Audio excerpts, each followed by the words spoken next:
बता रहे तो मन्नत को बताना पड़ेगा। तमाशा मत करो ज़्यादा। तुम रात भर अपनी बीवी को छोड़कर मन्नत के कमरे में थे और तमाशा मैं कर रही हूँ सुभान। आखिर इबादत को सुभान के यहाँ होने की भनक लग ही गई। बात को बढ़ाओ मत, तुम मन्नत से कोई सवाल नहीं करोगी। करूंगी मैं, बीवी हूं मैं तुम्हारी, लीगल वाइफ। रस्में और रिवाजों के साथ शादी हुई है हमारी।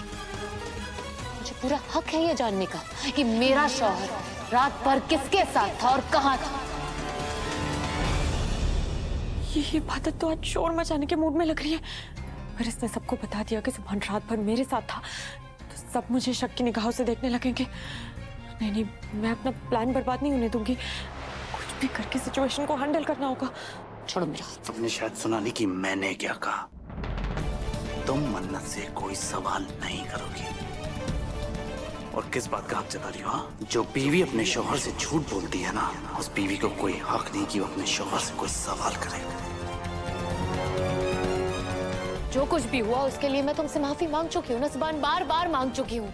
मैंने फरहान को जेल से छुड़ाया, उसके लिए झूठ बोला क्योंकि मैं मन्नत की भलाई चाहती थी। और इस वक्त तुम जो सच छुपा रहे हो उसके पीछे मुझे कोई भलाई दिखाई नहीं दे रही है। तुम्हारे सवाल का जवाब मैं दे सकती हूँ इबादत।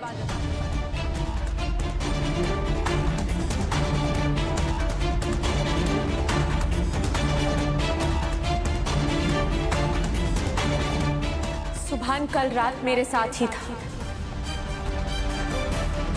लेकिन वो मेरे साथ किसी बुरी नीयत से नहीं था। ये भी तुम्हारी तरह मेरी भलाई के लिए मेरे साथ था रात भर।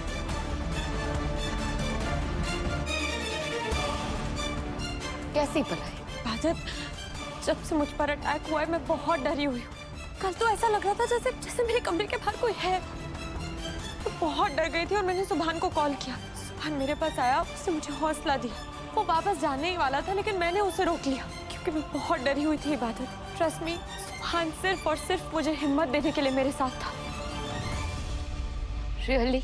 सुभान सिर्फ और सिर्फ तुम्हें हिम्मत देने के लिए तुम्हारे पास था?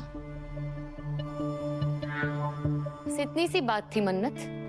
हाँ, इतनी सी ही बात थी सुभान? मैं तुम्हें बार बार फोन कर रही थी, फोन क्यों नहीं उठाया तुमने? इसकी वजह भी मैं ही हूँ इबादत। सुभान मेरी वजह से बहुत परेशान था, बहुत मुश्किल से उसकी आंख लगी थी। फोन साइलेंट पे कर दिया। मुझे बेवकूफ समझ के रखा है तुमने? हिब्बू तुम शट अप! अच्छी तरह से जानती हूँ कि तुम क्या हो। सुभान को भी अच्छी तरह से जानती हूँ। सुभान का दिल साफ है, फिर तुम्हारे दिल में कितनी खोट है मैं बहुत अच्छी तरह से जानती हूँ। तुम कैसी बातें कर रही हो इबादत? भोली बनने की जरूरत नहीं है मन्नत। तुम अच्छी तरह से जानती हो कि मैं क्या कहना चाहती हूँ। मैंने तुम्हें एक मौका दिया, मुझे लगा कि तुम बदल गई हो। तुमने मुझे गलत साबित कर दिया। तुमने अपनी फितरत दिखा ही दी ना मन्नत। इससे पहले भी तुमने मेरे और सुभान के बीच में आने की कोशिश की और मैंने तुम्हें माफ किया है। अगर इस बार तुमने मेरे और सुभान के बीच में दीवार खड़ी करने की कोशिश की ना मन्नत, तो अम्मी की कसम खाकर कह रही हूं मैं तुम्हें छोड़ूंगी नहीं। सुभान,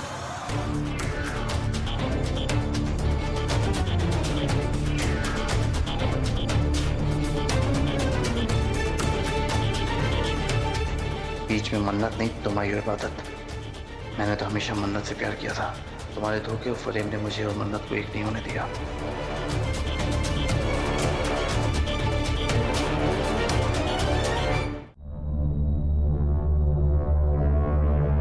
मैं सब कुछ बर्दाश्त कर सकती हूँ मन्नत, मगर मक्कारी नहीं।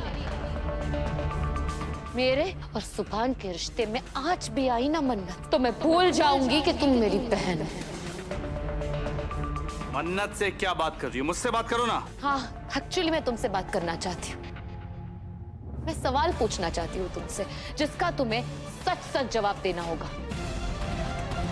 यहाँ नहीं पूछूंगी सुभान, हमारे बीच की बात है, हमारे बीच में ही होगी। मैं नहीं चाहती हूँ कि मेरे शौहर को किसी गैर के सामने शर्मिंदा करूँ।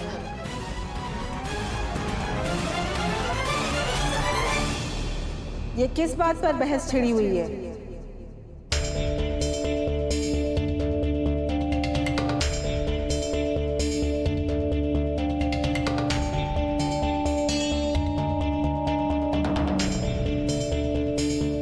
तुम दोनों में फिर से लड़ाई हो रही है?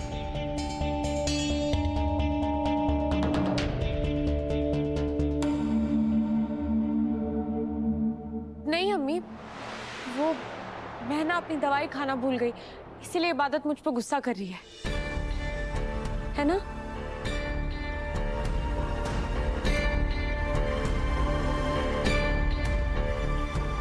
क्या मन्नत सच बोल रही है या कोई और वजह है? इन्हें कोई बहुत बड़ा शॉक लगा है।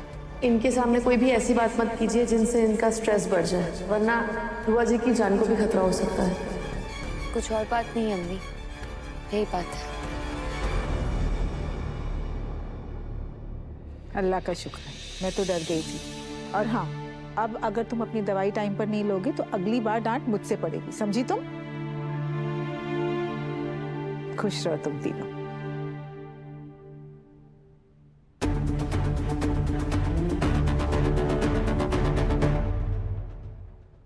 इबादत,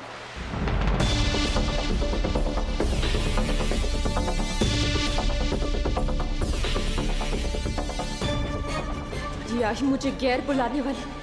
कौन गैर और कौन अपना बहुत जल्दी पता चल जाएगा। अब मुझे अपने प्लान के दूसरे हिस्से पे काम करना है।